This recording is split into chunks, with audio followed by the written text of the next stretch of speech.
Salut à tous. Aujourd'hui, je vous parle pour la 11e fois d'un conte interdit.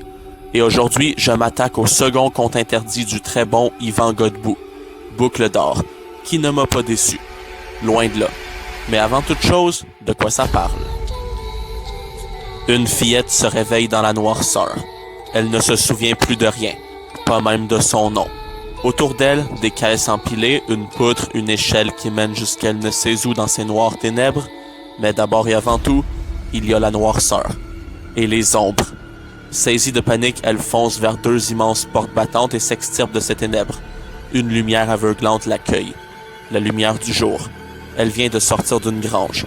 S'aventurant dans les alentours, peinant à comprendre où elle tombe sur une imposante maison ancestrale. Personne aux alentours. Personne ne lui répond lorsqu'elle frappe à la porte. Elle parvient toutefois à entrer dans la demeure.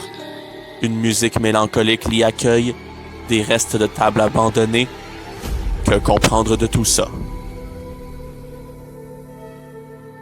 Bon, que dire de ce deuxième conte réécrit par Yvan Godbout?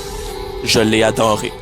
Ici, on est lâché dans un petit coin de campagne duquel on ne sait rien et on le découvre en même temps que la fillette. Les interrogations se multiplient et lorsqu'on obtient réponse à ces questions, ça satisfait et ça surprend. J'en dis pas plus. L'histoire est captivante, le doute plane tout le long de la lecture, l'incertitude est constante, la narration quant à elle c'est du pur Yvan Godbout, toujours aussi bon, son style, son écriture, sa manière de raconter, sa plume, tout ça est très identifiable, sa plume lui est propre et c'est toujours aussi agréable à lire. Les personnages sont intéressants, la petite fille égarée que l'on suit dans ce conte est complètement isolée, perdue et ça se ressent, on ressent sa détresse. En ce qui a trait aux autres personnages, eh bien, ils se révèlent à nous très flous, leur motivation et dessein trop incertains, mais tout finit par se clarifier. C'est bien exécuté. Les dialogues, quant à eux, représentent malheureusement le défaut le plus apparent de ce roman. Ils sont trop inconsistants. Le « ne », encore une fois, est ici placé d'une manière qui me semble irréfléchie, presque aléatoire.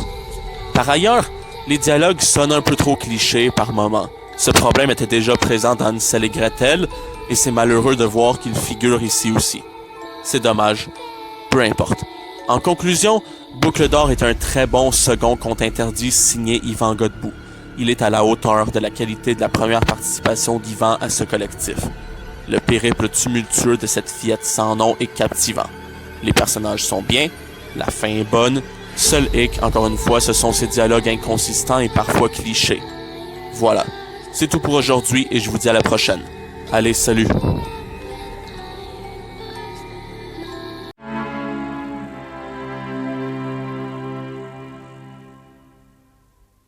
J'ai la tête qui éclate, je voudrais seulement dormir, m'étendre sur l'asphalte